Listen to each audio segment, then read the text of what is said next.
गंगा पर प्रस्तावित पुल निर्माण में देरी पर पूर्व राज्य मंत्री रविंद्र सिंह आनंद ने उठाए गंभीर सवाल। आजादी के बाद भी किसान देख रहे पुल की राह, पुल बनने में कौन लगा रहा अंडेगा। खबर लक्सर से है, जहां पूर्व राज्य मंत्री रविंद्र आनंद ने प्रेस वार्ता कर गौड़ा नदी पर पुल न बनने पर खड़ा ऐतराज जताते हुए शासन प्रशासन से जल्द पुल निर्माण शुरू कराए जाने की मांग की है। हरिद्वार जिले के लक्सर क्षेत्र में गंगा नदी पर प्रस्तावित पुल निर्माण को लेकर पूर्व राज्य मंत्री रविंद्र सिंह आनंद ने सरकार और संबंधित विभागों पर गंभीर सवाल उठाए हैं। उन्होंने कहा कि वर्ष 2024 में उत्तराखंड सरकार द्वारा मुख्यमंत्री घोषणा संख्या 569/2024 के तहत खसरा नंबर 251 के आसपास गंगा नदी पर पुल निर्माण की घोषणा की गई थी। इसके लिए लोक निर्माण विभाग द्वारा आंकलन भी तैयार किया गया और परियोजना के लिए लगभग 107 करोड़ रुपए की धनराशि स्वीकृत की गई। रविंद्र सिंह आनंद ने कहा कि जब सरकार की ओर से घोषणा हो चुकी है, धनराशि स्वीकृत हो चुकी है और पूरा प्रस्ताव भी तैयार हो चुका है, तो अब तक पुल निर्माण कार्य शुरू क्यों नहीं हुआ। उन्होंने सवाल उठाया कि आखिर स्वीकृत हुए इतने करोड़ रुपए कहां गए और परियोजना अभी तक धरातल पर क्यों नहीं उतरी। उन्होंने बताया कि इस पुल का निर्माण लक्सर के रामपुर रायघटी गांव से लेकर नागलसोती गांव तक होना था।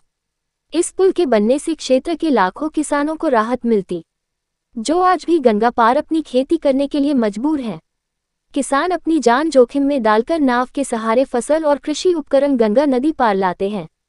कई बार ऐसी घटनाएं भी हो चुकी हैं जब किसानों की फसल और गाड़ियां गंगा नदी में बह चुकी हैं।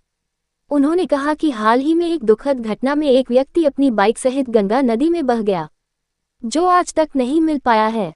उन्होंने सवाल उठाया कि इस प्रकार की घटनाओं की जिम्मेदारी आखिर किसकी है।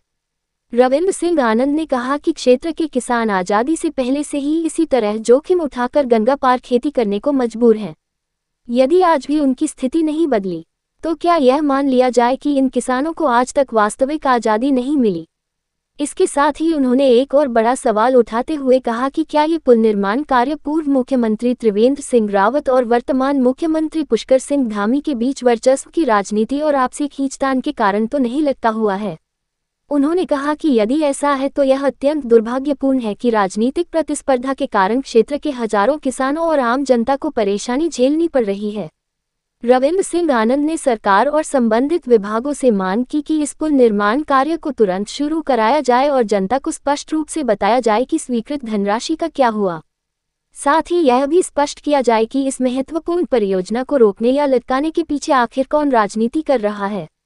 उन्होंने चेतावनी दी कि यदि जल्द ही इस पुल निर्माण कार्य को शुरू नहीं कराया गया, तो क्षेत्र की जनता के साथ मिलकर बड़ा जनांदोलन किया जाएगा। इस डॉक्टर अनिल कुमार, अर्जुन सिंह, विलियम्स, अरमान बेग, हुकुम सिंह आदि उपस्थित रहे। उसके बाद वो एक कार्यक्रम में आते हैं 2025 में, तब भी वो कहते हैं कि बिजली माफ होगी। लेकिन बिजली माफ तो छोड़ो, जो मुद्दा मेरे द्वारा उठाया गया सरचार्ज का, उस सरचार्ज तक को माननीय मुख्यमंत्री जी माफ करने को तैयार नहीं है। ये मुझे लगता है किसानों के साथ बहुत बड़ा अन्याय है। साथ ही मैं इसमें एक बात और कहना चाहूंगा कि कहीं ना कहीं ऐसा प्रतीत हो रहा है कि जैसे हरिद्वार के साथ एक सौतेले बेटे के जैसा व्यवहार माननीय मुख्यमंत्री जी कर रहे हैं। माननीय मुख्यमंत्री जी हमारे अग्रज हैं, हमारे परिवार के बड़े हैं। ये पूरा उत्तराखंड और जिसमें हरिद्वार भी आता है, हम उनको संरक्षक के रूप में देखते हैं। लेकिन मुख्यमंत्री जी जो है, कहीं ना कहीं आप ये देख सकते हैं कि ये जो चीजें मैं आपको दिखा रहा हूँ, ये आप ये देखें कि क्या माननीय मुख्यमंत्री जी को इसका संज्ञान नहीं लेना चाहिए कि ये कार्य आगे क्यों नहीं बढ़ा। और मैं ये भी कहना चाहूंगा कि दैनिक जागरण और अमर उजाला में छपने के बाद इसका फॉलोअप क्यों नहीं लिया गया। कहीं ना कहीं पत्रकार